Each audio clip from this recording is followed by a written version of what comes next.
Hi everybody, this is Emma from Craft with Emma, and today I'm doing a video showing off the delightfully detailed suite from the new Stampin' Up catalogue. So this suite of products can be found on page 38 and 39 of the new idea book and catalogue.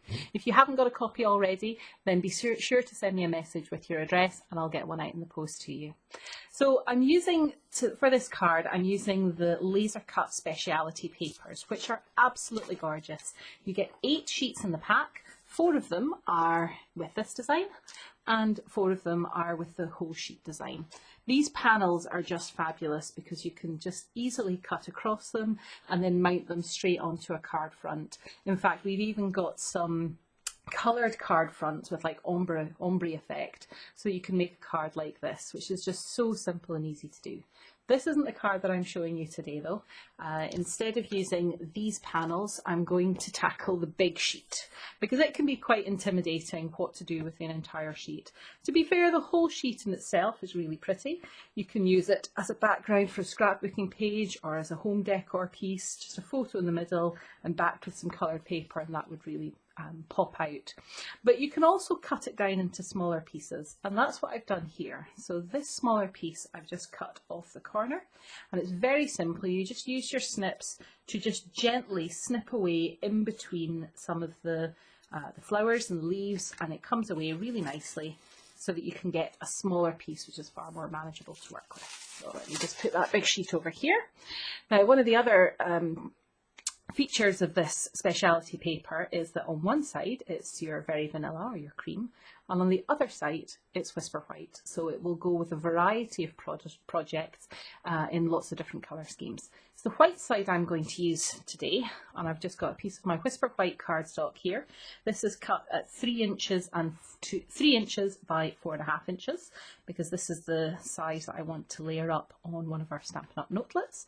And then what I'm going to do is use the daubers and some of our gorgeous new ink colours to add some colour to our project. So when you're using multiple colours on the same project, it's a good idea to start with the lightest colour first and build it up going darker. So I'm starting off with my Flirty Flamingo. So I'll just put some of that on my dauber. I put a little bit of card around the side so that I know which one's which, and then just go straight onto the card, holding it in place and using your daubers. You don't need to be too precise about this. I'm not worrying about going over the edges. I want kind of a varied effect. So I'm going to go for the blue next. If it moves out of the way, don't worry, just slide it back again. You'll be able to see easily enough. This shade of blue here is called Balmy Blue. It's one of the new shades that Stampin' Up brought out this year. It's absolutely gorgeous. I think it's going to be my favourite baby blue type shade for baby cards. This purple shade that I'm moving on to now is called Gorgeous Grape. Again, it's a really, really nice shade, and it's perfect just for adding a pop of colour here. I'm going to go back to my Balmy Blue just for that little flower at the side.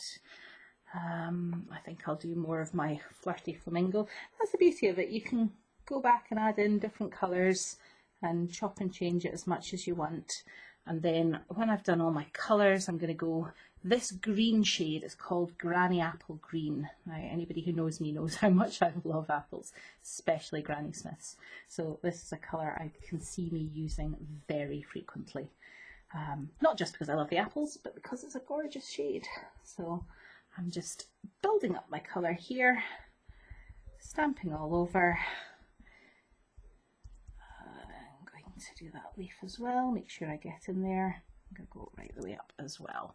So once you've done all your daubering, I'm not sure what the exact term is, you can then just lift off your piece, and as I put it to one side you can see that I have a beautiful coloured piece here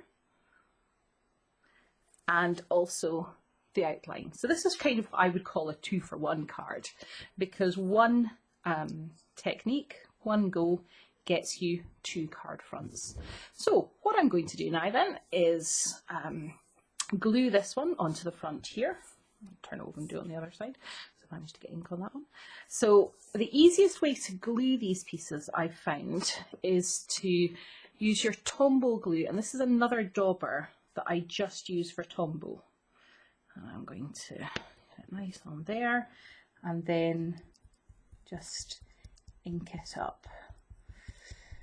There we go. So sponging glue all the way over. Don't need to use a huge amount, just enough to get all of these little pieces stuck down. There we go. And then once you finish that, pull it off and stick it. Oops. Things are lucky when you drop them. I always say that. And then stick it down onto your card front. So I'm going to put that down there. What I like to do is turn it over to rub down and get it into place, because then I don't risk smudging it or snagging any of the little pieces. There we go. You can see some of the ink has come off, so again, you don't really want to smear that and smudge it too much. So I'm going to put some glue on the back of that and then mount it onto, so this is my Granny Apple green layer that I've cut to size. So this is 3 1/4 inches by 4 3/4 inches, and it's just the perfect size to fit that card blank.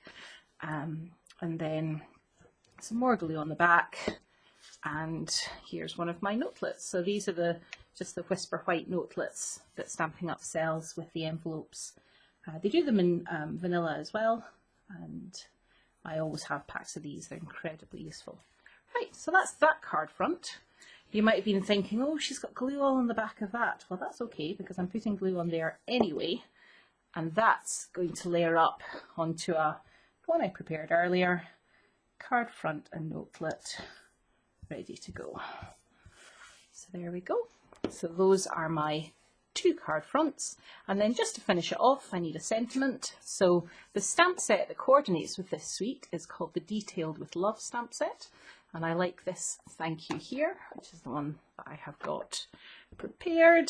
So just using my Flirty Flamingo, going to stamp out a couple of sentiments, and then this is my 1 1/4 inch punch, just to punch these out very quickly. Beauty of punches, you can just line it up. If you do it upside down, you can line up easily where your sentiment is. And then just to layer it up and give it a little bit of interest, I'm going to stick these on some Flirty Flamingo cardstock. So it's the same shade of card that matches the ink. One of the things that Stampin' Up prides itself on is its coordination. This is the 1 3/8 inches scallop circle. This is one that was just new in the spring summer catalogue at the start of the year, but it's carried over into the main catalogue, so we're very pleased by that. And line them up. Those are my little sentiments. The ribbon that I'm going to use is this. It's the polka dot ribbon in Whisper White, and it also comes in very vanilla, so if you prefer the cream to the white, that's not a problem. Just layering this up, going to a little bit of snail on the back, and then ruffle this till I get it the way I want it, and then stick my sentiment on the top, then just finish that off with a couple of dimensionals, and then peel these off. And then the trickiest bit is deciding where you want your sentiment to go. I think it's going to have to be up there for that one, and then True Blue Peter Fashion, one that I prepared earlier, for the second card, and I think it would go nicely in the middle there actually. Would it cover the blue? No, I'll put that one up at the top as well. So there you go, there's 2 cards. So this is the one that used the delightfully detailed papers that were coloured up with the daubers, and this is the one that uses the background to let you see what it's like afterwards. There you go. I hope you've enjoyed this project. Tune back in because I've got another project using the same paper but with a different technique. So that video will be going up very soon. Happy crafting, everyone!